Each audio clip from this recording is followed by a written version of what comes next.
Assalamualaikum warahmatullahi wabarakatuh. Bismillahirrahmanirrahim. Alhamdulillah. Alhamdulillahil qawiyyu sultanu al-wadihil burhanu al-maqsud fil wujud karamuhu wa ihsanu. Ashhadu an la ilaha illallah wahdahu la syarika la wa ashhadu anna sayyidana wa azimana Muhammadan abduhu wa rasuluh la nabiyya ba'da. Allahumma salli wa sallim wa karim wa barik ala sayyidina Muhammadin misbahida wa rahmatillah adada ma fi ilmillah salatan wa salaman daimaini bidawami mulkila wa ala alihi wa ashabihi wa man wala. Wa ba'd. Kisah Abu Dzar Al-Ghifari radhiyallahu an. Saudara-saudara, Abu Dzar Al-Ghifari radhiyallahu an yang nama aslinya Jundub ibn Janadah berasal dari Bani Ghifar yang tinggal jauh dari kota Makkah, tetapi ia merupakan kelompok sahabat yang pertama memeluk Islam, yakni As-Sabiqunal Awwalun. Ia termasuk orang yang menentang pemujaan berhala pada zaman jahiliyah. Karena itu ia langsung tertarik ketika mendengar kabar tentang seorang nabi yang mencela berhala dan pemujanya. Nah, ia merupakan orang dewasa kelima tahun keenam yang memeluk Islam, kelima atau keenam yang memeluk Islam. Ketika ia menceritakan kepada baginda Nabi SAW bahwa ia berasal dari Ghifar, beliau tersenyum penuh kekaguman. Bani Ghifar terkenal sebagai kelompok yang suka mencegat kafilah dagang di belantara padang pasir. Mereka sangat ahli melakukan perjalanan di malam hari. Gelap gulita bukan halangan bagi mereka. Karena itu kabilah ini sangat ditakuti oleh kafilah dagang. Baginda Nabi SAW makin takjub ketika beliau mengetahui bahwa Abu Dzar datang sendirian hanya untuk mendengar dan mengikuti risalah Islam yang beliau bawa, yang sebenarnya baru didakwahkan secara sembunyi-sembunyi. Beliau hanya bisa berkata, sungguh Allah memberikan hidayah kepada siapa yang dikehendakinya. Nah, setelah keislamannya, beliau menyarankan agar ia menyembunyikan keimanannya dan kembali kepada kaumnya sampai waktunya Allah memberikan kemenangan. Karena sebagai perantau yang sendirian akan sangat berbahaya jika diketahui ia telah memeluk agama baru yang menentang penyembahan berhala. Ia bisa memahami saran beliau tersebut, tetapi jiwa seorang Ghifar yang pantang takut dan menyerah seolah memberontak. Ia berkata, demi Allah, demi Tuhan yang menguasai nyawaku, demi Allah yang menguasai nyawaku, aku tidak akan pulang sebelum meneriakkan keislamanku di masjid. Nah, ia berjalan ke Masjidil Haram dan di sana ia meneriakkan syahadat sekeras-kerasnya. Itulah teriakan dan lantunan keras syahadat yang pertama di Masjidil Haram dan mungkin juga yang pertama di bumi ini. Tak ayal lagi orang yang musyrik merubung dan memukulinya hingga ia jatuh pingsan. Nah, Abbas ibn Abdul Muthalib, pamannya baginda Nabi SAW, yang mendengar kabar tersebut segera datang ke masjid, tetapi melihat kondisinya tidak mudah melepaskan Abu Dzar dari kemarahan massa. Karena itu ia berkata diplomatis, wahai orang-orang Quraisy, dia adalah orang dari kabilah Bani Ghifar dan kalian semua adalah kaum pedagang yang selalu melewati daerah mereka. Apa jadinya jika mereka tahu kalian telah menyiksa anggota keluarganya? Nah, mereka pun melepaskannya. Tetapi pada hari berikutnya ketika Abu Dzar melihat dua wanita mengelilingi berhala Usaf dan Na'ilah sambil bermohon, lagi-lagi jiwa tauhidnya terusik, saudara-saudara. Ia mencegat dua wanita tersebut dan menghina dua berhala itu sejadi-jadinya, sehingga dua wanita itu menjerit ketakutan. Tak pelak orang-orang musyrik berkumpul dan sekali lagi menghajarnya beramai-ramai hingga pingsan. Melihat kejadian tersebut, sekali lagi baginda Nabi SAW memerintahkannya untuk segera pulang ke kabilahnya.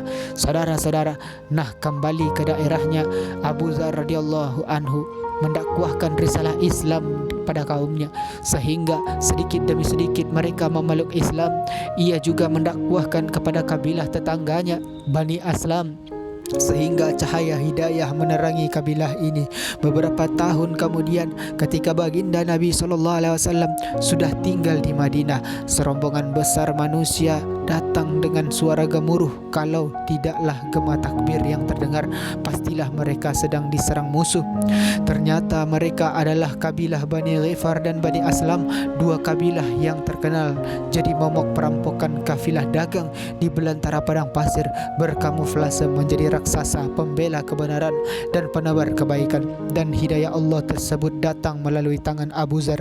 Allahu Akbar. Saudara-saudara yang dimuliakan oleh Allah Subhanahu wa taala. Lalu ketika dua rombongan besar ini menghadap baginda Nabi SAW, beliau berkaca-kaca diliputi keharuan, sukacita dan rasa kasih berlimpah. Beliau bersabda kepada kabilah Bani Ghifar, Ghifarun ghafarallah laha, yakni maksudnya suku Ghifar telah diampuni oleh Allah. Saudara-saudara, Allahu Akbar. Kemudian beliau berpaling kepada kabilah Bani Aslam sambil bersabda, wa aslamu salamahallahu, yakni suku Aslam telah diterima dengan selamat dan damai oleh Allah. Allahu Akbar. Saudara-saudara, pada perang Tabuk yang terkenal dengan nama Jaisul Usrah, saudara-saudara, dengan Jaisul Usrah yakni pasukan di masa sulit, beberapa orang tertinggal dari rombongan besar baginda Nabi SAW. Dan ketika ini dilaporkan, beliau bersabda, biarkanlah, andaikan ia berguna tentu akan disusulkan oleh Allah kepada kalian, dan jika tidak Allah akan telah membebaskan kalian dari dirinya. Saudara-saudara yang dimuliakan oleh Allah Subhanahu wa taala, salah seorang yang tertinggal di tersebut adalah Abu Zar. Saudara-saudara, keledai yang ditungganginya sangat lelah sehingga tidak bisa bergerak lagi. Berbagai cara dicoba Abu Zar agar keledainya berjalan lagi, tetapi tidak berhasil, bahkan akhirnya mati. Sementara itu rombongan baginda Nabi SAW sedang beristirahat. Ketika pagi tiba, seorang sahabat melaporkan ada dua sosok terlihat berjalan sendiri jauh di ufuk. Baginda Nabi SAW bersabda, mudah-mudahan orang itu Abu Zar. Setelah mendekat dan sampai di hadapan baginda Nabi SAW, ternyata memang Abu Zar lah orangnya. Ia memanggul barang dan perbekalan di punggungnya dan meneruskan perjalanan menyusul rombongan baginda Nabi SAW. Dengan berjalan kaki, walau jelas terlihat kelelahannya, tetapi wajahnya bersinar gembira bisa bertemu dengan baginda Nabi SAW dan anggota pasukan lainnya.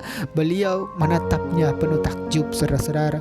Kemudian dengan senyum yang santun dan penuh kasih, beliau bersabda, semoga Allah melimpahkan rahmahnya kepada Abu Zar.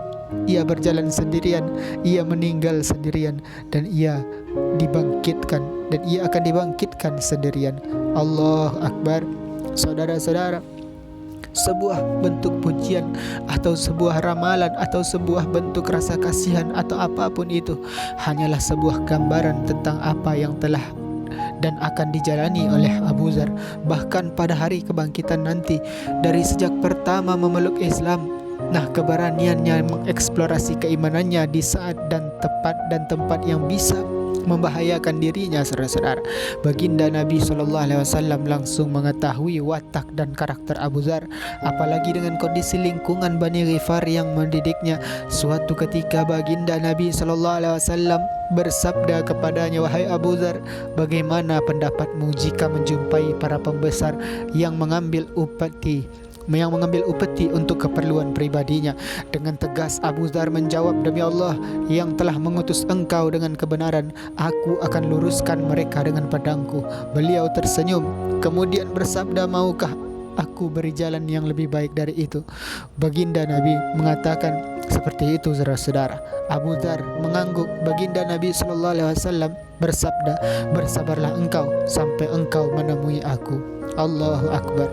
Saudara-saudara yang dimuliakan oleh Allah Subhanahu wa taala, Inilah gambaran situasi yang akan dihadapi oleh Abu Dzar sepeninggal baginda Nabi SAW. Tetapi di masa Khalifah Abu Bakar dan Umar, tidak ada sesuatu yang mengusik kehidupan Abu Dzar. Situasi tidak jauh berbeda seperti masa hidupnya baginda Nabi SAW. Setelah wafatnya Umar ibn Khattab yang memang digelari oleh baginda Nabi SAW dengan istilah pintunya fitnah atau gemboknya fitnah, sedikit demi sedikit fitnah duniawilah menjalari umat Islam, saudara-saudara. Apalagi wilayah Islam makin luas dan harta kekayaan melimpah ruah, gaya hidup Romawi dan Persia sedikit demi sedikit diadopsi oleh para penguasa Muslim. Jurang pemisah antara kaum fakir, miskin dan penguasa atau hartawan mulai terbentuk. Pada keadaan seperti inilah jiwa Abu Dzar terusik. Abu Dzar menerawang jauh ke belakang, teringat akan waktu bersama baginda Nabi SAW dan apa yang beliau sabdakan tentang dirinya. Beliau sudah mewasiatkan dirinya untuk bersabar dan tidak menggunakan pedangnya, tetapi jiwa perjuangan untuk menegakkan kebenaran seakan tidak bisa terbendung. Baginda Nabi SAW melarang aku untuk meluruskan mereka dengan pedang, tetapi beliau tidak pernah melarang untuk meluruskan dengan lidah dan nasihat. Begitu fikirnya, saudara-saudara yang dimuliakan oleh Allah Subhanahu wa taala. Mungkin hanya itulah yang bisa kita bicarakan pada pertemuan kali ini. Mudah-mudahan ada manfaatnya. Kita akhiri dengan subhanallah wa bihamdihi, subhanakallahumma wa bihamdika, asyhadu an la ilaha illa anta wa astaghfiruka wa atubu ilaik. Wassalamualaikum warahmatullahi wabarakatuh.